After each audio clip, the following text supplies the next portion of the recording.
असामान्य व्यक्तिमत्वाचा। ब्रिगेड अखिल मानव अधिकार ऑर्गनायझेशन शासन नियुक्ती 2024 मालेगाव महानगरपालिका महिला तक्रार समितीच्या त्या सदस्य आहेत। Happy women's day. नैनाताईंनी मला इथे जज म्हणून आमंत्रित केले। नैनाताईंचं आणि बाकी सर्व कमिटी मेंबरचं मी मनपूर्वक अभिनंदन करते। आणि राज्यभरातील विविध रांगोळी स्पर्धांमधून गोल्ड मेडल प्राप्त केलेले आहे। म्हणजे संस्कार म्हणजे काय, तर संस्कार हा शब्द दोन शब्दांमध्ये विभागला गेला आहे, एक सम आणि दुसरा म्हणजे कार। सम म्हणजे चांगले, कार म्हणजे कार्य. आपण आपल्या मुलांवर जे सद्गुण आणि विचार टाकतो, जे चांगलं कार्य करण्याचे काम करतो, त्याला सोप्या भाषेमध्ये संस्कार असे म्हणतात. तर संस्कार हा शब्द सोप्या भाषेमध्ये करण्याचे काम हे आपल्या आईचे असते. आई आपल्या मुलांवर कसे संस्कारते, जसे आपण मुलांना सांगतो इतरांशी आपण मोठ्यांशी आदराने वागणे, खोटे बोलू नये, चोरी करू नये, असे हे आपण मुलांना संस्कार टाकत असतो. तर हे संस्कार कसे होत असतात, जन्मापासून तर गर्भसंस्कारापासून तर राखणदार असतो, तर आई ही जन्माची शिदोरी असते. बाप हा घराचा राखणदार असतो, तर आई ही जन्माची शिदोरी असते. तर सर्वात महत्त्वाचा संस्कार म्हणजे गर्भसंस्कार. ज्या वेळेस पासून आईला समजते की आता आपल्याला बाळ होणार आहे, त्यावेळेस पासून आईचे काम चालू होते. मोठमोठे व्यक्तिमत्व वाचणे, देवाचे अध्याय वाचणे, सात्विक जेवण करणे, रोज नवनवीन कृत्या करणे. ज्यावेळेस आई हे सर्व कलाकृती करत असते, त्या टायमाला आपल्या गर्भात असलेल्या बाळावर हे सर्व संस्कार होत असतात. यालाच गर्भसंस्कार असे म्हणतात. मुलांना घडवणे आणि बिघडवणे हे आपल्यावर अवलंबून असते. तर मुलांवर कोणत्या प्रकारे संस्कार करणे हे आईवर अवलंबून असते. इतरांशी कसे वागणे, कसे बोलणे, आपण घरामध्ये मोठ्या व्यक्तींशी कसे वागतो, कसे बोलतो, हे मुलं ज्या वेळेस बघतात त्यापासूनच होत असतात संस्कार. संस्कार म्हणजे तर काय, आपली घरामधली वर्तणूक, वागणूक, आपण मोठ्यांना कसा आदर देतो, कसं काय करतो, त्यावरूनच मुलं आपल्यापासून शिकत असतात संस्कार. नहीं झुकाया क्योंकि वो मराठा की औलाद का. आपण म्हणतो अंधार झाला दिवा पाहिजे, आपण म्हणतो अंधार झाला दिवा पाहिजे, महाराष्ट्राला छत्रपती सारखा शिवा पाहिजे, महाराष्ट्राला छत्रपती सारखा शिवा पाहिजे, असा संस्कार आपल्या मुलांवर करा. आपण मुलांना कार्टून दाखवतो, त्यांना कार्टून न दाखवता शिवाजी दाखवा, मुलींना झाशीची राणी दाखवा. आपण जर मुलांना कार्टून दाखवलं या वयात तर ते कार्टून सारखेच वागतील. तर त्यांना कार्टून न दाखवता शिवाजी दाखवा, मुलींना झाशीची राणी दाखवा.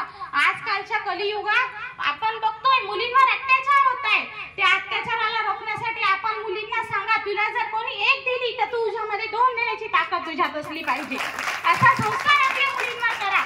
तिला झाशीची राणी बनवायची पूर्ण तयारी आपल्या आईची असली पाहिजे, असा संस्कार आपल्या मुलींवर करा. आणि आपल्या मुलाला पण सांगा, ज्या वेळेस तू बाहेर जातो शिवाजी सारखा आई बहिणींकडे आईच्या दृष्टीने बघ, बाहेरच्या मुलींकडे आई बहिणीच्या दृष्टीने बघ, असा संस्कारही आपल्या मुलांवर करा. तेव्हा घराघरामध्ये झाशीची राणी शिवाजी महाराज जन्माला येतील.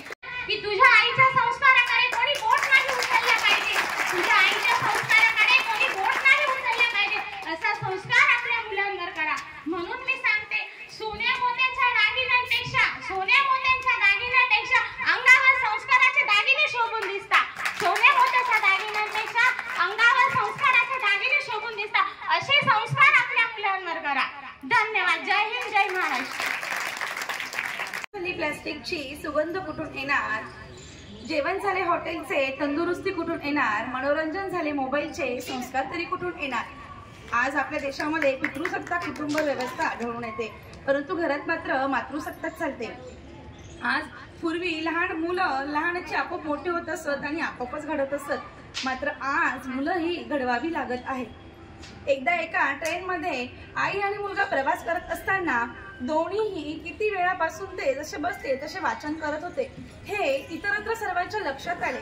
या जमान्यामध्ये ज्या मुलाने कंटिन्यू मोबाईल बघावा असा मुलगा, आईचं तर ठीक आहे परंतु मुलगा वाचन करतोय हे बघून सर्वांना आश्चर्य वाटले.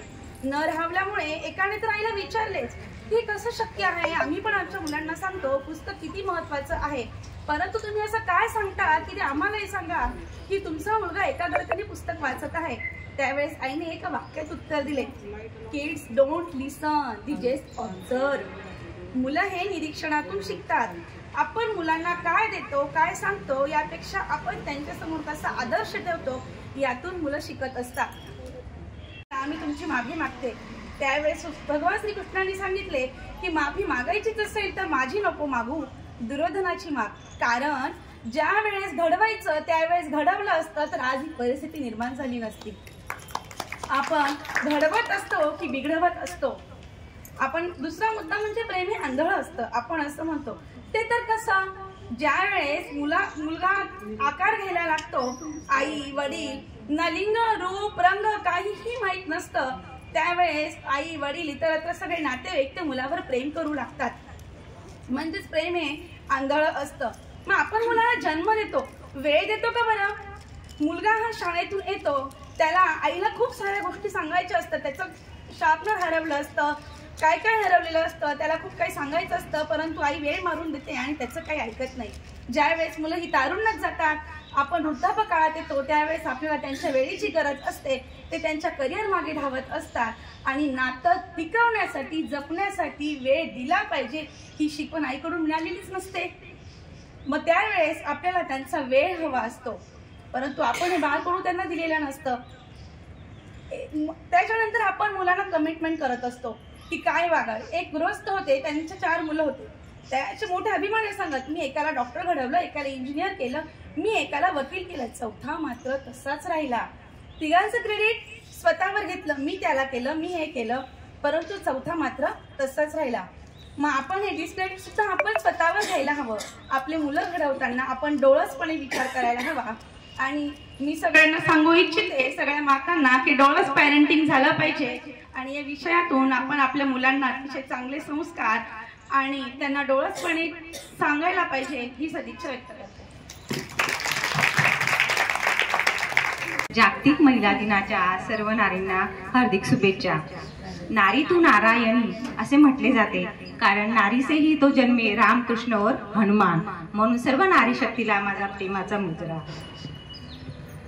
सनातन धर्म सत्यम शिवम सुंदरम.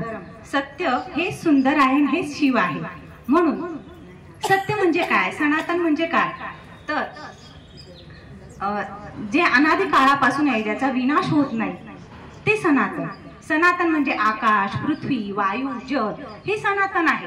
आणि हे 5 तत्व आहेत, हे सर्वांमध्ये विराजमान आहेत. म्हणजे वृक्ष, वेली, फळे, फुले, प्राणी, मनुष्य सगळ्यांमध्ये हे 5 तत्व आहे विराजित. तर मग आपण राग द्वेष का करतो? जर कधी सगळ्यांमध्ये अग्नी हे तत्व आहे, म्हणजे आपल्या जठराग्नीमध्ये अग्नी आहे, आपण जे खातो ते पचवतो, ते पचवतं. म्हणजे आपण अग्नीची पूजा केली पाहिजे, उपासना केली पाहिजे. मग आपण जेवण करतो त्यावेळेस आपण त्याला नमस्कार न करता ते अन्न खाऊन घेतो, जसं गाई म्हशी. आपण कधी आपण अन्नाचा नमस्कार करतो का? मग अग्नी हे तत्व आहे ना, सर्वांमध्ये विराजमान आहे. मग आपण राग द्वेष असं का करतो सगळ्यांचा? जर कधी माझ्यात सर्व 5 तत्व आहे तर दुसऱ्यांमध्ये पण ते आहे, हे सांगण्यासाठी पदोपदी ईश्वराने महापुरुषांना या पृथ्वीवर पाठवले. महापुरुष म्हणजे कोणते? याज्ञवल्क, वशिष्ठ, विश्वामित्र, व्यास ऋषी. आपण जे बोलतो हे व्यासपीठावरून बोलते. हे व्यास ऋषींनी इतके मोठे काम केले का हे सांगणं म्हणजे 4 मिनिटात शक्य नाही. म्हणजे आपण सर्वांवर प्रेम केलं पाहिजे. सर्वांमध्ये एकच तत्व आहे. तर मग आपण कशाला राग द्वेष करतो? कशाला सिख, इसाई, मुस्लिम असं करून आपण भांडत बसतो? हे असे भांडणं होत आज राजकारणात पण ते तसे घुसले. मग ते असे वादाविदामुळे, लढायांमुळे देवांना, महापुरुषांना पृथ्वीवर पाठवावं लागते. मग ते आपल्याला वेगवेगळे ग्रंथांथ्रू सांगतात. आता सध्या तर आपण शिवपुराण ऐकतो, प्रदीप मिश्रा ते सुद्धा आपल्याला सनातन धर्माबद्दलच माहिती देत असतात. पण आपण ते काही ऐकता, काही सोडून देतात. पण यामुळे माझं कधीतरी पण लोक सुधारले नाही. तर शेवटी देवाला स्वतः अवतार घ्यावा लागतो. आजपर्यंत देवाने 10 अवतार घेतले आहे. मत्स्य, कुर्म, वराह, नृसिंह, परशुराम, राम, कृष्ण आणि बुद्ध आणि शिव महाराज असे आजपर्यंत देवाने 10 अवतार घेतले आणि त्याने पदोपदी आपल्याला सांगण्याचा प्रयत्न केलाय. तरी पण माणूस हा भरकटच जातो. राग, द्वेष, मत्सर त्याच्यामध्ये अहंकार निर्माण होतो. हा अहंकार दूर करण्यासाठी देवाला पृथ्वीवर यावं लागतं.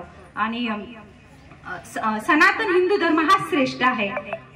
आणि व्यास ऋषींनी 18 म्हणजे 4 पुराणे आणि 18 ग्रंथ लिहिलेले आहेत. ते सर्व ग्रंथांमध्ये सर्वात महत्त्वाचा ग्रंथ म्हणजे महाभारत हा ऐतिहासिक ग्रंथ आहे. आणि ह्या महाभारतामध्ये एक ग्रंथ असा आहे, तो म्हणजे गीता, भगवद्गीता, श्रीमद भगवद्गीता. या श्रीमद भगवद्गीतामध्ये सर्व काही प्रश्नांची उत्तरं आपल्याला सापडतात. आपल्याला हे सुद्धा माहित नाही का आपण हिंदू आहोत. आपण हिंदू आहोत, आपला हिंदू धर्म कोणता, म्हणजे आपण हिंदू धर्माचा आहोत, आपला हिंदू ग्रंथ कोणता. तर लोकांना ते सांगता येत नाही का आपला हा श्रीमद भगवद्गीता हा आपला हिंदू ग्रंथ आहे आणि आपण त्याचं वाचन केलं पाहिजे. आज सर्व प्रॉब्लेमचं सॉल्युशन त्या भगवद्गीतेमध्ये आपल्याला सापडते. म्हणून कृष्णाने ओके सनातन धर्माबद्दल बोलण्याचं तर भरपूर असं खूप आहे, पण वेळेच्या अभावामुळे एवढंच मी सांगते.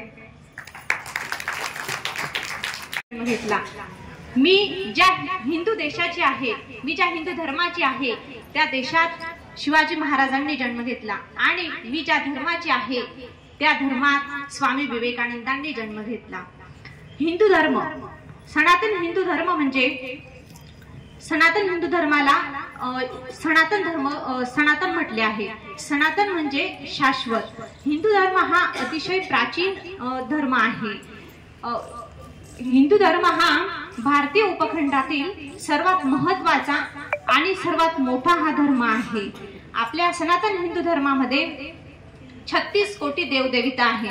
त्यापैकी मुख्य त्रिदेव म्हणजे जे सृष्टीचे उत्पत्ती, पालन पोषण व संहार करतात ते म्हणजे ब्रह्मदेव, विष्णू आणि महेश.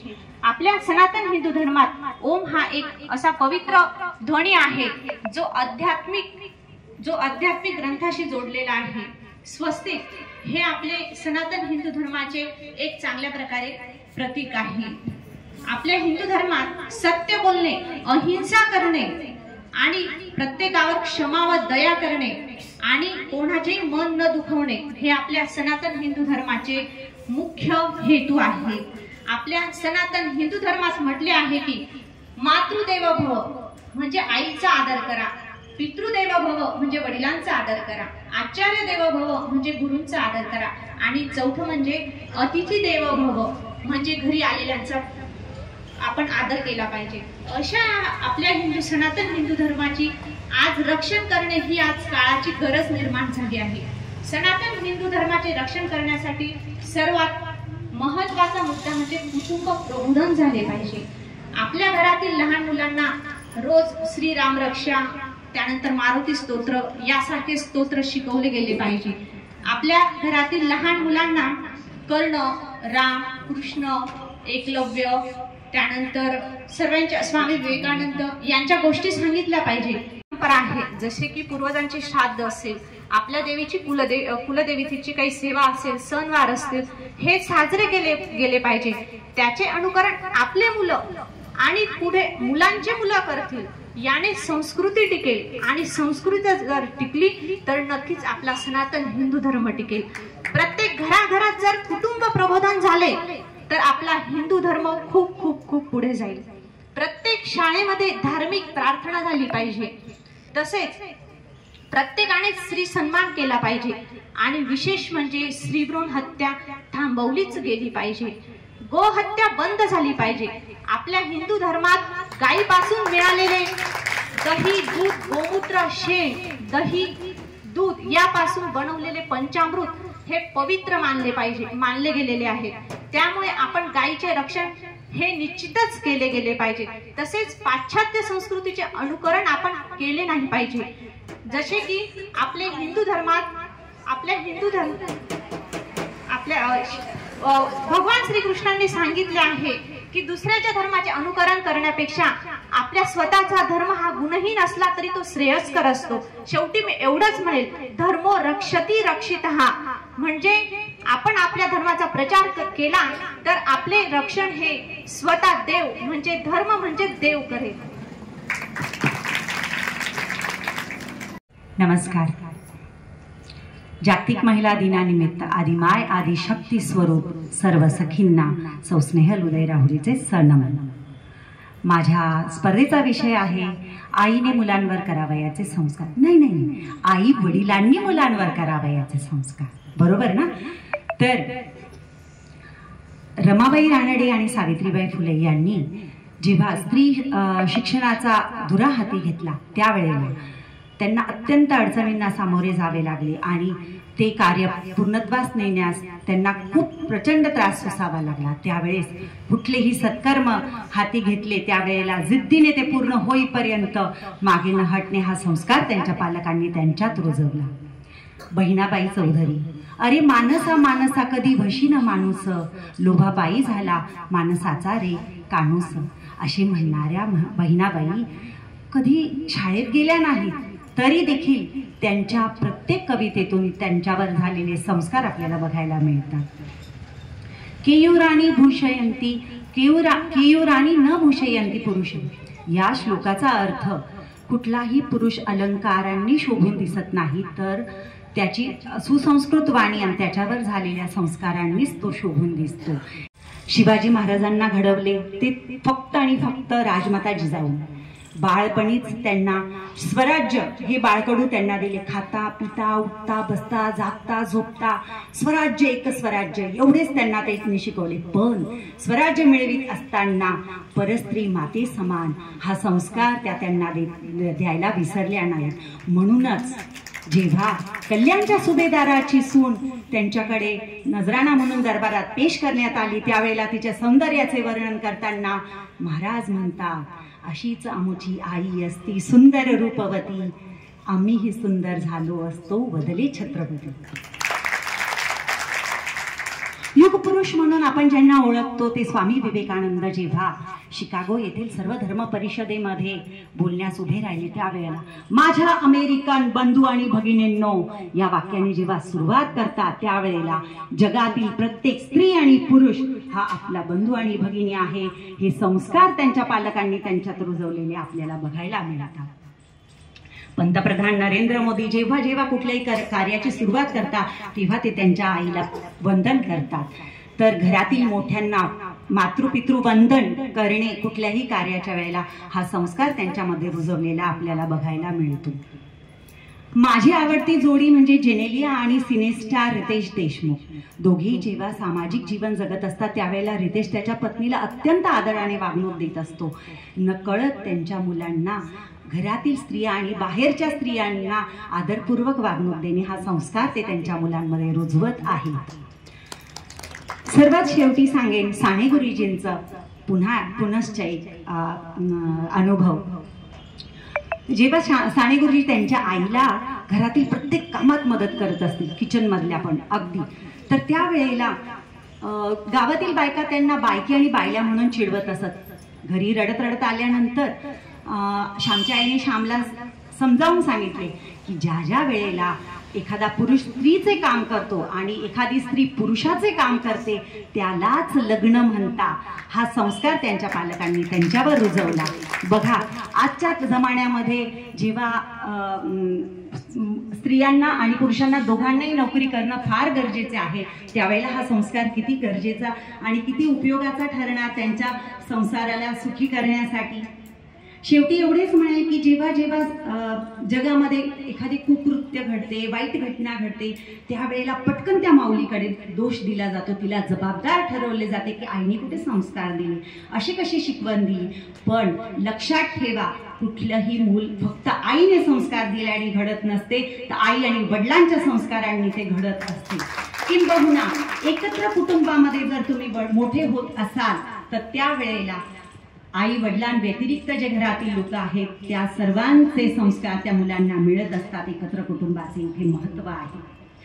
शेवटीच सांगेन की घरातल्या संस्कारांनी तर मुलं घडणारच आहेत, पण ह्या संस्कारांव्यतिरिक्त आपल्या धर्माचे, संस्कृतीचे श्लोक, स्तोत्र पठण हे शिकवण्यासाठी परमपूज्य आईंच्या बालोपासनेत पाठवा, स्वामी समर्थ केंद्रात पाठवा, स्वाध्याय केंद्रात पाठवा किंवा राहुडे कुटुंबाने सुरू केलेल्या संस्कारधारा या उपक्रमात तुमच्या मुलांना पाठवा आणि त्यांना संस्काराची शिदोरी द्या. इतकेच सांगून मी माझे 2 शब्द संपवते. हे सर्व शिकवत असताना आपल्या धर्माचे रक्षण करण्याचा वेगळा असा संस्कार कुठे द्यावा लागणार आहे याचा विचार करा. धन्यवाद. नगरीत मी सौ सुनीता नेरकर आपल्या सर्व भगिनींचे महिला दिनाचे शुभेच्छा देऊन स्वागत करते. मी आज आईने पाल्याला दिलेली शिकवणूक, संस्कार यावर बोलणार आहे. तेजाने नाचवतो अंधार, जैसा मुळांना वृक्षाचा आधार, जैसा शिल्पकार घडवितो आकारी, जैसा शिल्पकार आकारतो शिल्प, तैसाई मना घडवी संस्कार. वृक्षाच्या मुळांना ज्याप्रमाणे आई असते ती आपल्या घरातल्या वृक्षाला मुळाप्रमाणे सांभाळते, तसेच ती शिल्पाला आकार देते, ती म्हणजे आपली आई. आई आपल्या पाल्याला घडवते ते गर्भसंस्कारापासूनच. मी जर आता बाहेर आलो तर माझ्या पायाला माती लागेल, माझे पाय घाण होतील. तू असं कर, तुझा जो पदर आहे तो जमिनीवर पसर, आणि मग मी त्यावर पाय ठेवतो आणि घरात येतो. श्यामच्या आईने आपला पदर पसरवला, श्यामने त्याच्यावर पाय ठेवला आणि तो घरात शिरला. त्यानंतर आईने त्याला जवळ घेतले आणि म्हणाला, बाळा, तुझ्या पायाला घाण लागली म्हणून तो इतका चिंतित झाला, पायाला घाण लागू नये म्हणून तू इतकी काळजी घेतली, पण तुझ्या चारित्र्याला घाण लागू नये म्हणून तू यापुढे काळजी घेशील ना? तर त्यावेळेला श्यामने उत्तर दिले, हो आई, मी तसंच करीन. आणि त्यानंतर श्याम म्हणजे साने गुरुजी यांनी खूपच आपले चरित्र म्हणजे स्वच्छ आणि शुद्ध ठेवले. म्हणूनच लहान मुलांवर संस्कार करताना आपण त्यांना शिकवले पाहिजे की सकाळी उठल्यावर अंथरुणाची घडी नीट घाला, नियमित ब्रश करणे, आंघोळ करणे, वेळेवर जेवण करणे, अभ्यास करणे, संध्याकाळी लवकर झोपणे, सकाळी लवकर उठणे, हा एक संस्कारच आहे. त्यानंतर आपण जेव्हा वृद्ध माणसे घरात असतील तर मुलांसमोर त्यांच्यावर चिडू नये. आपण जर चिडलो तर मुले मोठे झाल्यावर आपण वृद्ध होणारच आहे कधीतरी, तर मुलं पण आपल्याला त्याप्रमाणे वागणूक देतील. अजून एक उदाहरण सांगते तुम्हाला. एक मुलगा होता, तर तो चोरी करायचा, दरोडे घालायचा. तो दरोडे घालत घालतच मोठा झाला आणि जेव्हा त्याने एकदा खून केला तर त्याला अटक झाली आणि मग त्याला फाशीची शिक्षा सुनावण्यात आली. त्याला विचारलं, तुझी शेवटची इच्छा काय? तर तो म्हणाला की माझ्या आईला मला भेटायचंय. मग त्याच्या आईला तिथे आणण्यात आलं. आई आली, तिला वाटलं वा आपल्या मुलाने आपल्याला बोलवलं, शेवटची भेट घेणार आहे. तिला मोठा आनंद झाला. पण जेव्हा ती आई मुलाजवळ आली, मुलाने तिच्या कानाला कडकडून चावा घेतला. आई म्हणाली, सगळ्यांनाच आश्चर्य वाटले, हा असं का करतोय? तर तो म्हणाला, जर तुम्हाला लहानपणापासून चांगली शिकवण दिली असती, चोरी करू नको, दरोडा टाकू नको म्हटलं असतं, तर मी आज फाशीच्या शिक्षेला पात्र झालो नसतो. त्याचमुळे मुलांना घडवताना आपण अगदी सांभाळून घडवले पाहिजे. घडवी संस्कार, मना रुजवी संस्कार, मना आकारी संस्कार, मनाचे ऐश्वर्य संस्कार, मनाचे सौंदर्य संस्कार, मनाची नीती संस्कार, मना घडवी संस्कार. आपण सगळ्यांनी मला ऐकलं शांततेत, त्याबद्दल धन्यवाद. जंगल में पक्षी अनेक लेकिन मोर जैसा कोई नहीं, दुनिया में जात अनेक लेकिन हिंदू जैसा कोई नहीं. सनातन धर्माची शाश्वती, सनातन म्हणजे शाश्वत धर्म. पृथ्वीच्या उत्पत्तीपासूनच आपला निर्माण झालेला हा सनातन धर्म. याचे अनेक उदाहरण आहेत. प्रत्येक नदी ही गंगा, यमुना, सरस्वती म्हणूनच वाहते. प्रत्येक नदीचं नाव शबनम, शबाना का बरं नाहीये? कारण हे सनातन सत्य, हे सनातन सत्य. प्रत्येक हिमालयाचे नाव सागर आहे, रहीम आहे, सहीम आहे, असं आहे का? नाही. प्रत्येक सागराचं नाव आहे हिंद महासागर, प्रशांत महासागर. त्याचबरोबर अनेक औषधी आपल्याला आहेत. रामबाळ, प्रत्येक हे आयुर्वेद हे रामबाळ आहे. त्यात अल्लाबाळ नाहीये किंवा येशूबाळ नाहीये. हे सनातन सत्य आहे. सनातन सत्याची शाश्वती एकच आहे की अनेक धर्म मिळून आपला हा हिंदू धर्म बनलेला आहे. पण अनेक धर्माची शाश्वती म्हणूनच आपल्या हिंदू धर्माला आपण पवित्र ठेवला पाहिजे. आपल्या पवित्र ग्रंथामध्ये 4 वेदांचा अभ्यास होतो. ऋग्वेद, यजुर्वेद, सामवेद, अथर्ववेद. हे वेद आपल्याला शिकवतात की आपण हिंदू धर्माचा किती प्रचार केला पाहिजे. ऋग्वेदातून निर्माण झालेल्या या 3 ग्रंथातून निर्माण झालेला हा आपला सनातन श्रेष्ठ धर्म हा अतिशय श्रीमंत धर्म आहे. या धर्माचे अनुकरण किती केलं तरी कमी आहे. यातील सगळ्यात पहिला मुद्दा, सनातन धर्माचे रक्षण कसे करावे. सनातन धर्माचे ग्रंथाचं रक्षण करण्यासाठी सगळ्यात पहिले ग्रंथाचा अभ्यास केला पाहिजे. प्रत्येक शाळेमध्ये, प्रत्येक महाविद्यालयात तरुण पिढीला रामायण, महाभारताच्या गोष्टी ह्या शिकवल्याच गेल्या पाहिजे. नाही त्याच्यात घरात तरी सनातन धर्माची शिकवण लहान मुलांना हे बाळकडून आपल्याला पाजलेच पाहिजे. छत्रपती जिजाऊ महासाहेबांनी जेव्हा शिवाजी महाराज घडवला, त्यावेळेस छत्रपती शिवाजी महाराजांना घडवताना जिजाऊ महासाहेबांनी एकच सांगितलं की पुत्र व्हावा ऐसा, ज्यांनी हिंदवी स्वराज्याच्या संस्थापक व्हावे. मुलांच्या विरोधात ते उभे राहून आज ते हिंदवी स्वराज्य निर्माण केले. असे छत्रपती शिवाजी महाराज घडले ते या 2 महाकाव्यातूनच. या 2 काव्याचा उल्लेख प्रत्येक शाळेमध्ये, प्रत्येक ग्रंथामध्ये, प्रत्येक कॉलेजमध्ये या ग्रंथाला त्यांनी मान्यता दिली पाहिजे. आणि त्यानंतर धार्मिक रूढी परंपरेचा आपल्याला सहभाग घेतला. प्रत्येक धार्मिक रूढी परंपरेला आपलं जपलं पाहिजे. आजकाल आपण पाश्चिमात्य संस्कृतीकडे वळतो. पाश्चिमात्य 31 डिसेंबर आज आपण मद्यपान पिऊन साजरे करतो. असे न करता आपण 31 डिसेंबर जेव्हा श्रीरामांचा राज्याभिषेक होणार होता असा पवित्र दिवस आपण गुढीपाडवा साजरा करून आज आपल्या नवीन वर्ष सुरुवात केली पाहिजे. सनातन धर्माच्या संस्कृतीसाठी ध्यान अध्याय केला पाहिजे.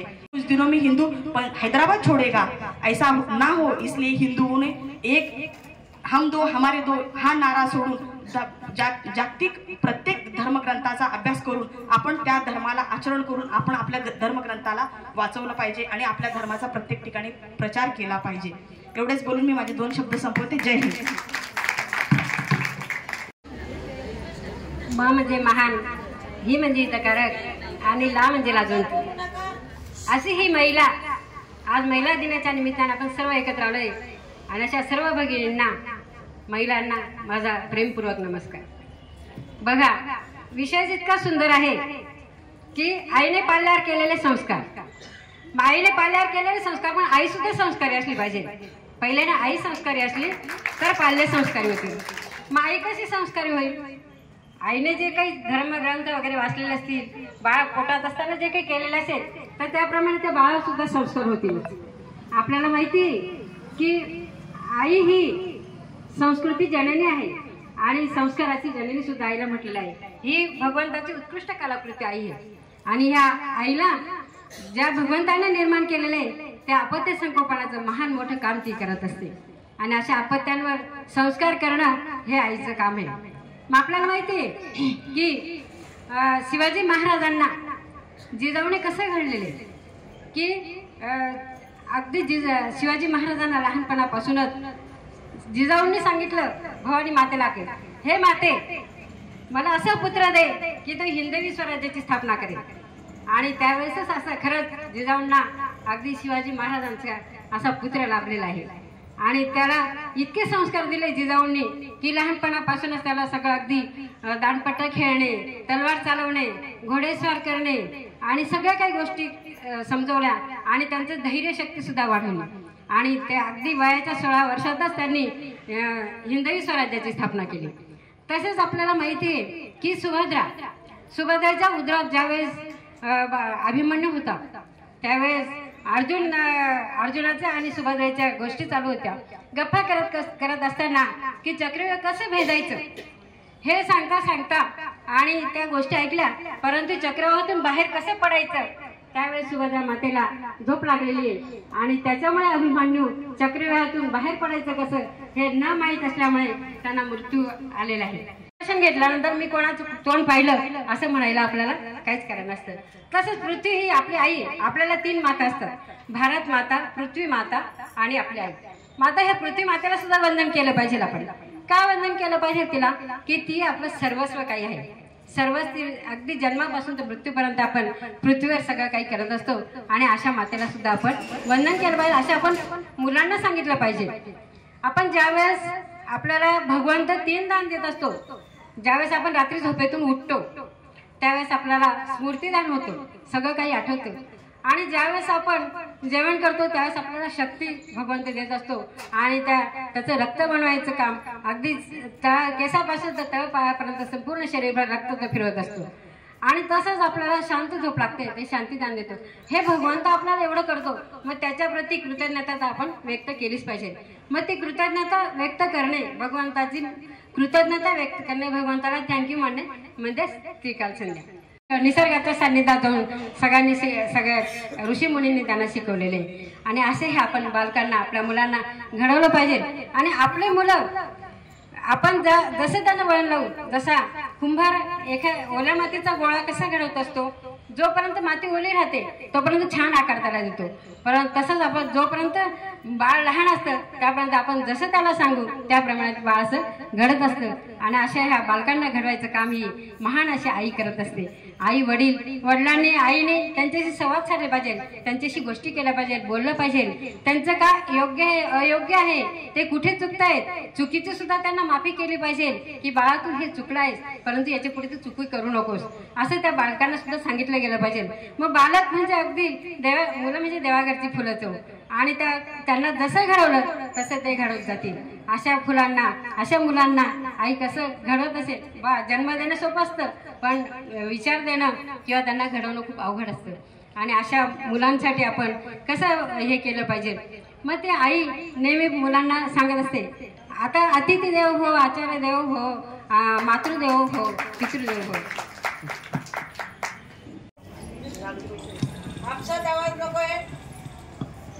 सर्वप्रथम गणेशाला वंदन करते. सन्माननीय व्यासपीठ, उपस्थित सख्यांनो, काय बोलावे हे ज्ञान ठरवते, कसे बोलावे हे कौशल्य ठरवते आणि किती बोलावे हे दृष्टिकोन ठरवते. परंतु काय बोलू नये किंवा काय बोलावे हे मात्र आपला संयम आणि संस्कारावर अवलंबून असते. आयुष्यातला पहिला गुरु जो आहे तो म्हणजे आई. आ म्हणजे आत्मा, ई म्हणजे ईश्वर. ईश्वराने माझी जी इच्छा पूर्ण केली नाही परंतु इहलोकात जी पूर्ण करते ती म्हणजे आई. आणि अशा आईने मुलांवर संस्कार करावे म्हणजे काय हो. या संस्कारांसाठी एखादी शाळा आहे का, एखादा क्लास आहे का, तर याचे उत्तर नाही आहे. मुलांवर संस्कार करणे हे म्हणजे मी तर म्हणेल की संस्कार हे केले जात नाही तर अनुकरणातनं संस्कार हे होत असतात. आणि म्हणूनच हिंदू धर्मामध्ये जे 16 संस्कार सांगितलेले आहेत त्यातील पहिला संस्कार आहे गर्भाधान. ह्याच्यामध्ये गर्भावस्थेतच मुलावरती संस्कार हे होत असतात आणि तेव्हापासूनच मूल हे घडत असतं. या सर्व गोष्टी करत असताना या सर्व गोष्टींमध्ये जेव्हा आई सायंकाळी देवाजवळ दिवा लावते तेव्हा शुभम करोती रामरक्षा स्तोत्र हे आपल्या घरामध्ये म्हटलेच जाते आणि ते वेगळं न शिकवता मुलंही म्हणत असतात आणि म्हणूनच म्हटले जाते अनुकरणातून संस्कार हे होत असतात. मुलांनी आपल्या पायावर उभे राहावे हा पण एक संस्कारच आहे. मग मुलांनी आपल्या पायावर उभं राहण्यासाठी एक छोटीशी गोष्ट सांगते. एक जिराफ असतो आणि जिराफ आपल्या पिल्लाला जन्म देतो. जन्म दिल्यानंतर हा जिराफ आपल्या पायाने त्या पिल्लाला लाथ मारत असतो. बराच वेळ होतो तो आपला लाथच मारत असतो. जरा वाईट वाटतं आहे लाथ का मारतो. पण जेव्हा ते पिल्लू आपल्या पायावर उभं राहतं तेव्हा जिराफ शांत राहतो. म्हणजे आपल्या बाळाने आपल्या पायावर उभं राहण्यासाठी हा जो संस्कार आहे हा त्यातनं आपल्याला दिसतो. आणि म्हणूनच सगळ्या गोष्टीमध्ये फक्त मुलांनी परीक्षार्थी न राहता विद्यार्थी होणं गरजेचं आहे. याचं एक छोटंसं उदाहरण मी सांगते. माझी भावाने तिला एकच सांगितलं की तू फक्त पूर्ण पुस्तकाचा अभ्यास करायचा, तुला मार्क किती मिळाले तरी चालतील.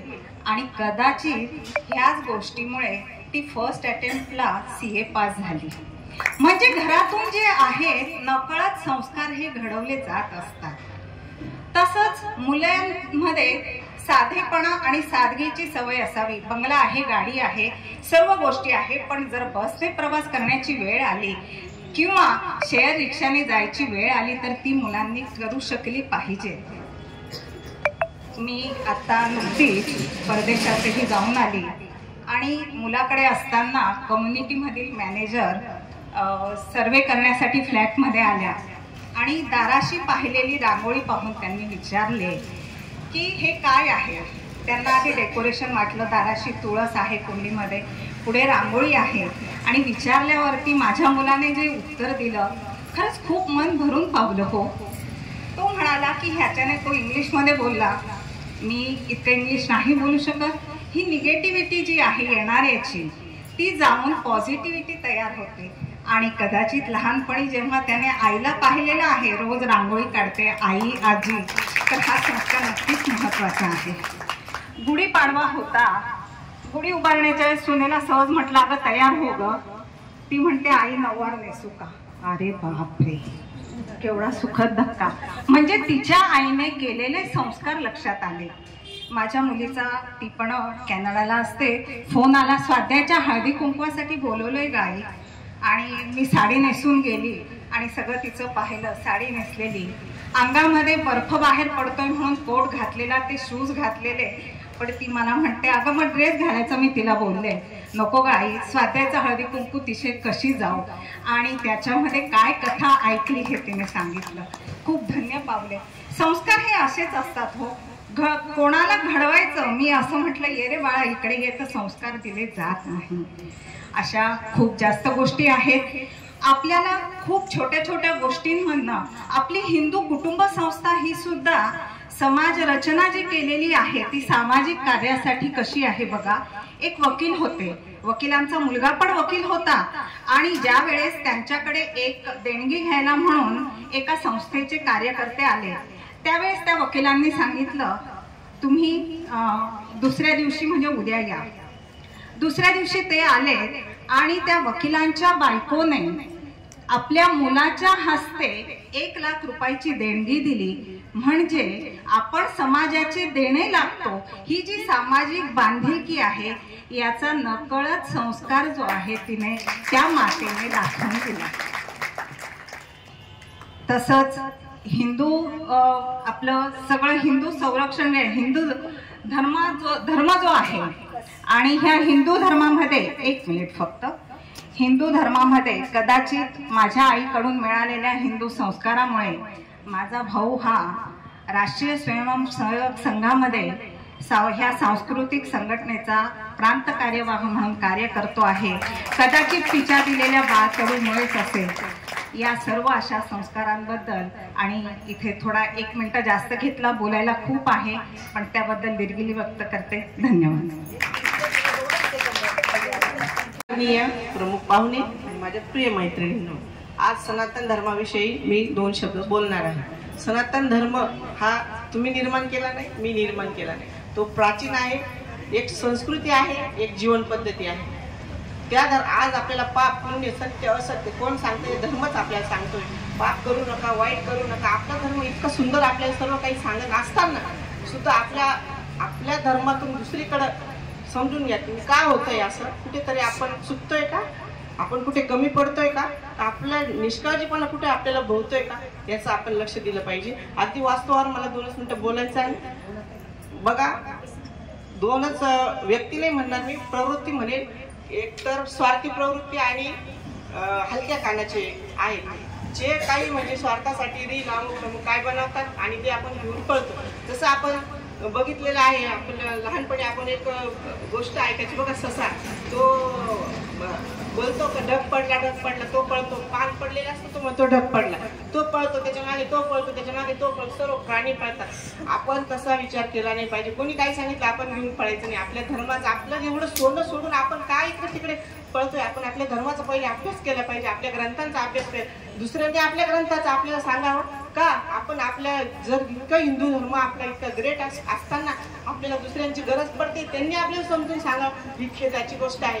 आणि दुसरी गोष्ट मला असं सांगायचं आहे, बघा महिला काय म्हणतात की मला शिवाई काय ते राजकारण कशाला पडायचं त्याच्यात, नको असं वगैरे आपण राजकारण मध्ये बोलतो. पण मी असं सांगेन आज महिला दिनानिमित्त की सगळ्या स्त्रियांनी राजकारण बघितलं पाहिजे, बातम्या बघितल्याच पाहिजे, तरच आपल्याला वास्तव कळणार आहे, नाहीतर आपल्याला त्यातलं काहीच समजणार नाही. आणि बघा आज महिला दिनानिमित्त खरंच मी स्त्रियांचं कौतुक पण करेन, कारण खरंच भगवंताने एक सुंदर कलाकृती केलेली आहे. बघा आपली स्त्री जेव्हा बाजारात जाते एवढा मोठा ढिगारा असतो बटाटे कांद्याचा, किरकोळ आहे ते अगदी गरजेचं आहे, पण ती किती सुंदर त्याच्यातून वस्तू निवडते. तर तिला त्यातलं ज्ञान आहे म्हणून ती निवडते. जर राजकारण ज्या दिवशी तिला कळेल तर नक्कीच आपल्याला चांगलेच आपण आपल्यावरती नेतृत्व चांगलं असेल तरच आपण पुढे चांगलं घडू. अगदी नुसतं रिकाम्या गप्पा करण्यात काहीच मजा नाही. आणि बघा आपल्या सर्वप्रथम राजमाता जिजाऊ तसेच सावित्रीबाई फुले झाशीची राणी या अशा सर्व महान महिलांना माझा मानाचा मुजरा, मानाचा मुजरा, मानाचा मुजरा. तर ताई, मी आज तुम्हाला सर्वप्रथम एक गोष्ट सांगणार आहे. तर ती मी एक पोस्ट वाचली होती की एक आई वडील असतात, आई वडिलांना 2 मुलं असतात. आई वडील खूप गरिबीच्या परिस्थितीमधून मुलांना खूप मोठं करतात आणि मुलं मोठे झाल्यानंतर कोणी अमेरिकेमध्ये त्यांना चांगली नोकरी मिळते, तिथे ते खूप श्रीमंत होतात, तिथे ते संसार थाटतात. परंतु बिचारे आई वडील मात्र आपल्या गावीच राहत असतात. त्या आई वडिलांना असं वाटत असतं की आपण आपल्या मुलांनी इथे यावं आणि आपल्याला तिकडे घेऊन जावं, किंवा आपल्यामध्ये आपल्या मुलांनी यावं, सुनेने यावं, नातवंडांनी यावं, असं त्या आई वडिलांना सतत वाटत असतं. असं वाटून काही होत नाही, पण ते मुलं तिकडे इतके रमलेले असतात की त्यांना आई वडिलांची आठवणही येत नाही. कालांतराने त्या मुलांची आई वारते. आई मेल्यानंतर मग अंत्यविधीसाठी परदेशातून फक्त एकच मुलगा अंत्यविधीसाठी येतो. आल्यानंतर बाबा त्या मुलाला विचारतात, अरे रामू, तू एकटा आलास, शामू का आला नाही, तुझे मुलं का आले नाही, आमच्या सुनबाई का आल्या नाही, आईची शेवटची वेळ आहे ना. त्यावेळेस तू रामू आलेला असतो, तो सांगतो, बाबा मी शामूला खूप समजावलं, त्या मुलांसारखी कंडिशन आपल्या वृद्धापकाळात येणार नाही, ही शाश्वती माझ्याकडून तुम्हाला सर्वांना आहे. तसेच आपल्याला सर्वांना माहिती आहे की जिजाऊ माता यांनी शिवबा घडविला. जिजाऊ माता यांनी शिवबा घडविला. घडवीत असताना त्यांनी काय शिक्षण दिलं, तर शिवबा, जर तुझ्या समोर एखादी परस्त्री आली तर परस्त्रीच्या पायाकडे तुझी नजर असावी, पण त्याच्या चेहऱ्याकडे तुझी नजर असू नये, ही शिकवण आपल्या जिजामातांनी शिवबांना दिली. तसेच जर तुझ्या समोर परस्त्री आली तर परस्त्रीला तू बाई म्हणून बघू नकोस, परस्त्रीकडे तू आई म्हणून बघ, अशी शिकवण आपल्या जिजाऊंनी शिवबांना दिली. अश्मांवर कुठल्या शाळाही नव्हत्या हो, पण तरी आहे चाणक्यांसारखे महान महारथी आणले. त्यानंतरच्या काळाला रामायणात राम, लक्ष्मण, भरत, शत्रुघ्न यांसारखे आज्ञाधारी पुत्र जन्माला आले. बघा, ती पण एक कौशल्य होती, तिथे कैकेयी पण होती. पण बघा, ज्या संस्कारांनी रामाला घडवलं त्या संस्कारांनी तुम्हा सर्वांना आपले पुत्र घडवायचे आहे. आता सर्वांनाच मोबाईल हे क्षेत्र इतकं मोठं झालंय, मुलं संस्कार उचलतात, ते पण उचलणाऱ्यावर आहे. आपण म्हणतो आई वडिलांनी संस्कार द्या. अहो, मुलं आता खूप शार्प झालेले. मुलांना संस्कार सांगण्यापेक्षा त्यांच्या कृतीतून आणि आपल्या कृतीतून फक्त आई संस्कार करते असं नाही, पूर्ण कुटुंबच संस्कार करत असतं ते आपल्या मुलांवर. त्या संस्काराने राम घडला आणि त्यानंतरचा काळ आला तो कृष्ण आणि अर्जुनाचा, म्हणजेच महाभारत. कर्मण्येवाधिकारस्ते मा फलेषु कदाचन. कर्म करत जा, फळाची अपेक्षा ठेवू नको. हे भगवंताने जेव्हा त्रिवार सांगितलं, अर्जुन तू बाण उचल आणि समोर असलेले हे माझे आप्तस्वकीय आहे हे विसरून जा, हे सांगणारा जेव्हा भगवंत होता, त्यामागे त्याची असलेली कळकळ हे माझे आहे. कुटुंबात सर्व आपण आपले असतो, पण कुटुंबाच्या बाहेर गेलेले आपले मुलं ह्या संस्कारांनी आपण जेव्हा घडवत असतो, त्यांना प्रत्येक गोष्ट आणि प्रत्येक माहिती ही आता आहे. मी तर एवढंच म्हणेन, तुम्ही मुलींना झाशीची राणी बघा, ज्योतिबा फुलेंनी जेव्हा सावित्रीबाईंना घडवलं, त्या काळातला असलेला हा अन्याय, अत्याचार, शेणा मातीने उडवलेले ते शेण मलमूत्र अक्षरशः सावित्रीबाईंनी झेलले. पण त्याचा फायदा आज आपल्या भगिनींना होतोय, आपल्याला होतोय. या संस्कारांनी जेव्हा ज्योतिबांनी आदेश देऊन हे संस्कार घडवले, तेव्हाच आपल्यासारख्या सावित्री आज इथे येऊन बसतो.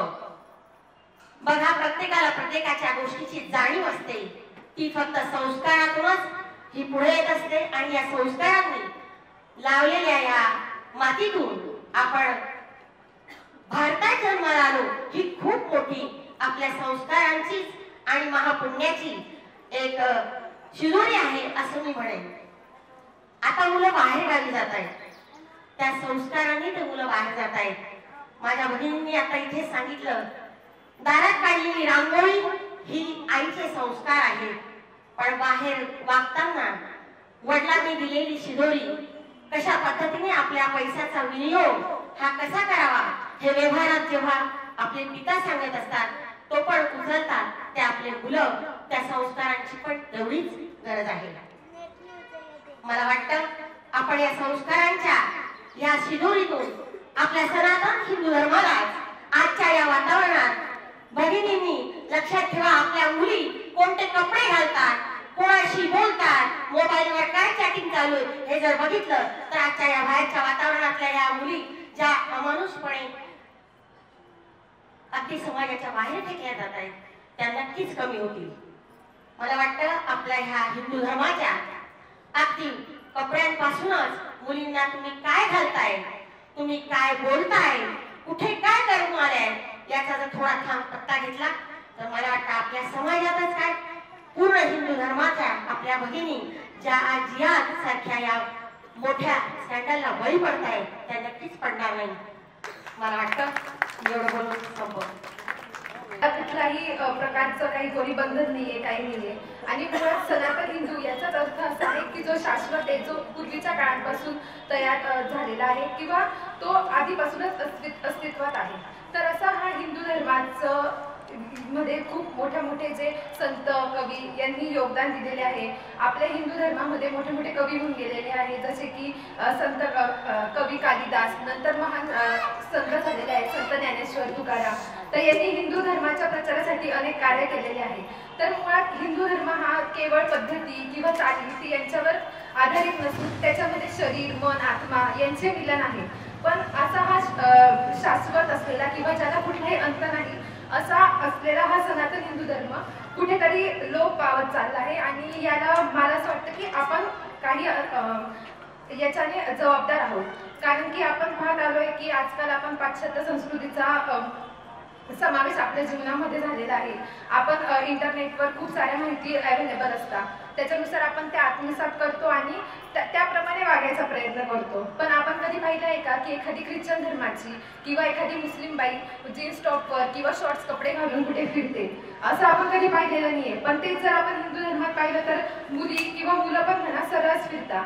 पण मग आपणच जर आपला धर्म काय, आपले संस्कार काय हे जर आपण लक्षात ठेवले तर मला नाही वाटत की जे मुस्लिम लोक मुलींना कन्व्हर्ट करायचं ट्राय करताय आणि त्यांच्या धर्मात घेऊन जात आहे आणि त्याच्यामुळे आपल्या हिंदूंची संख्या हळूहळू कमी होत चाललेली आहे. तर आपणच आपल्या घरात जर संस्कार दिले तर याचे प्रमाण सुद्धा कमी होईल आणि हिंदूंची संख्या देखील वाढेल.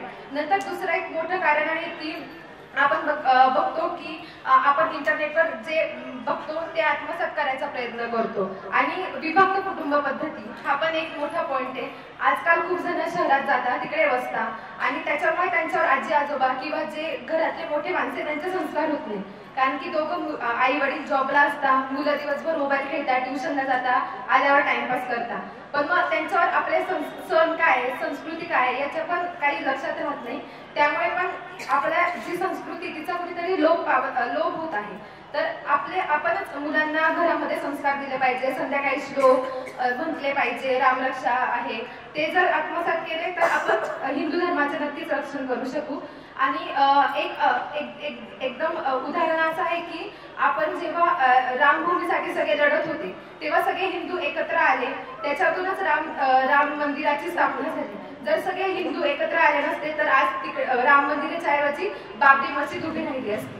जर अशीच एकात्मता, एक सहिष्णुता आपण जर हिंदूंनी दाखवली तर हिंदू धर्माचा नक्कीच जिथं लोप होतोय तो लोप होणार नाही आणि हिंदू धर्म वर्षानुवर्ष किंवा अनेक शेवटपर्यंत तसंच कार्यरत राहील. एवढे बोलून मी